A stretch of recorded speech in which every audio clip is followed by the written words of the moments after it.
Hello, friends. Uh, okay. This is the first time that I go live on YouTube for the longest time. I want to make sure everything works. Yes, my mics work.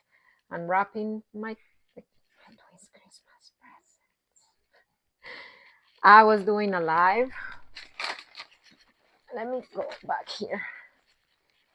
I was doing a live on TikTok, and people were asking me, do the twins believe in Santa?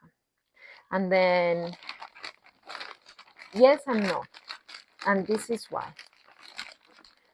I never told them that Santa is true, but I never told them Santa is not true. So I want to basically allow them to believe whatever they want to believe. Isn't it how we are with our own beliefs as well? Whatever thing we believe, the most respectful thing that you can do towards somebody's beliefs is to respect their belief. So I want to treat my children the way I want to be treated. And if I want my beliefs to be respected, then yeah, I respect my children's beliefs. Now, if they ask me, they have not asked me yet, but if they ask me about Santa, I'm going to speak with what I know about Santa. Santa is a magical person like the Power Rangers that you see on TV. And we can play pretend. What do you want to believe? Right? I've been losing this tape for a long time.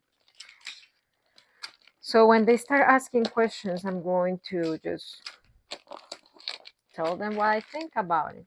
But as long as they don't ask questions, I think this is for something needed. Then I'm just going to allow them to believe whatever they want to believe. 2 people are watching me. That's crazy. Who is this? Paula Smith. So nice to get a quiet time to wrap presents. Oh my gosh. Are you a YouTube subscriber or you follow me somewhere else? Because I was expecting that I was just going to talk to myself the whole time I'm going to do this live. That's amazing. Okay, so this one is for Santiago and Miguel. I have a few more to wrap and then I'm going to be done. I'm going to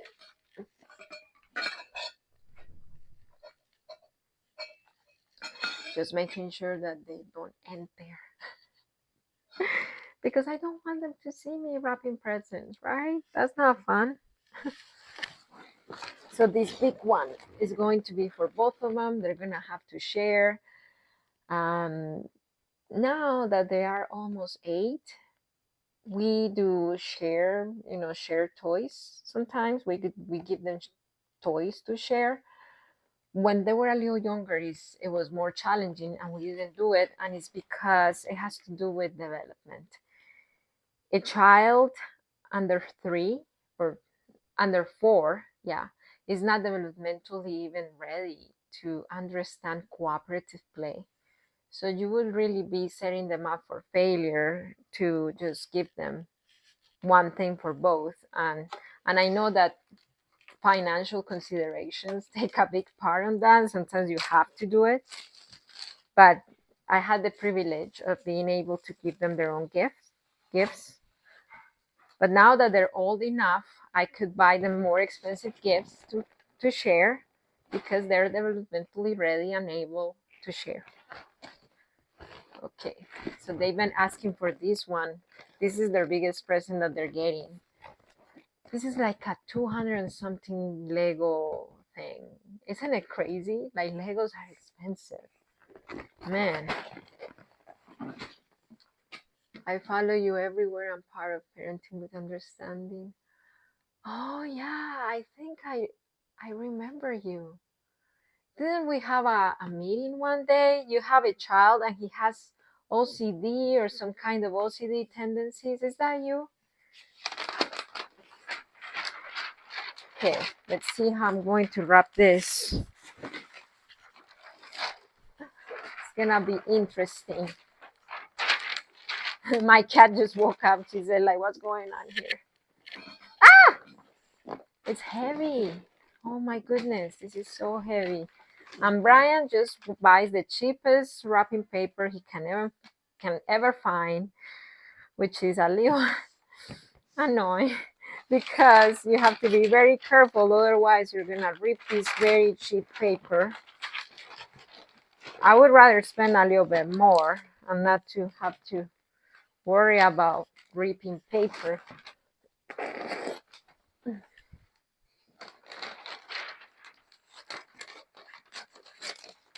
Okay, let's see if I can have it slide. Oh, it's not sliding. I love when the thing starts sliding. Oh yeah, it went. You have ADHD, me too, and I have autism. And it could be very challenging to parent children during the holidays when you have autism. And I'm talking about my personal experience because the gatherings, the music, the people, you have to still parent while trying to meet your own sensory needs or cope with your sensory needs. And if you have autism, possibly you have a son or a child with autism as well. So they have their own sensory overload and then depend on you because they don't have enough brain development. So it could get really challenging.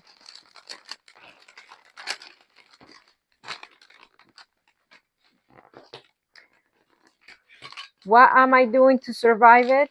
For us, it's basically limiting the amount of gatherings that we do. If we gather for Christmas, we don't gather for New Year's Eve, and vice versa. And that's how I've been able to successfully parent as an autistic person during the holiday seasons, because I do need time to recover. I do. I cannot just go from gathering to gathering, back to back. That would be too much for me. If I do one thing that day, let's just say we went to a restaurant. I cannot handle going to a restaurant, then going to do last minute Christmas shopping and back to the restaurant and then running by the pharmacy. And I cannot compare myself with parents who are able to do that because they don't have my support needs. I have autism, and it's okay if I can only handle one thing at a time, right? It doesn't make me a bad parent. It doesn't make me a lazy parent. It doesn't make me nothing. It just makes me a human who has autism, and it's okay to not be ready to handle more than one thing at a time. Okay, so this one is to share. Santiago and Miguel. I'm gonna write it big. Santiago and Miguel. Let's see. I got diagnosed with ADHD, so it makes it even more interesting. Yeah. He has ADHD. Yeah, usually, you know what I found out when I got diagnosed? That autism is over 80% genetic. So if the parent is autistic, there is a high probability that the child is autistic. Not all the time, because I have 2 kids and one of them is not, but there is a high probability. Going to church is the worst. He keeps moving and taking while trying to listen to the prayers. I know.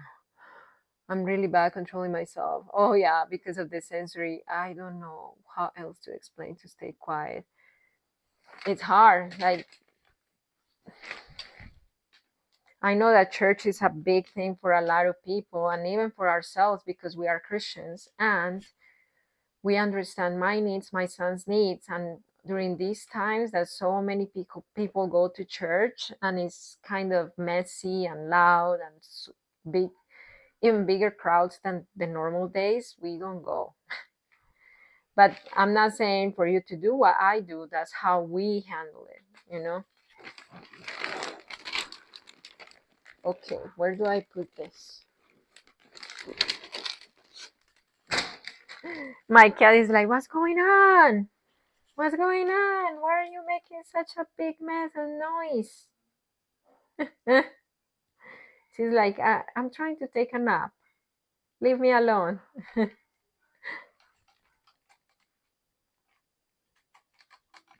Okay. Water.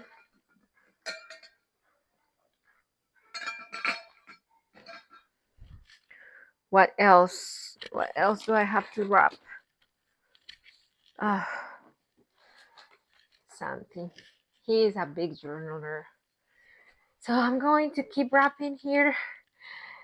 Bye, everybody. Merry Christmas. Thank you so much for following me, for following my journey. If you are a parent who just wants to raise your child respectfully, and maybe you have a neurodivergent brain or your child as well, or maybe not, you just want to learn more about gentle parenting, respectful parenting, then I encourage you to subscribe to my channel, hit the notification bell, and don't miss any of my videos.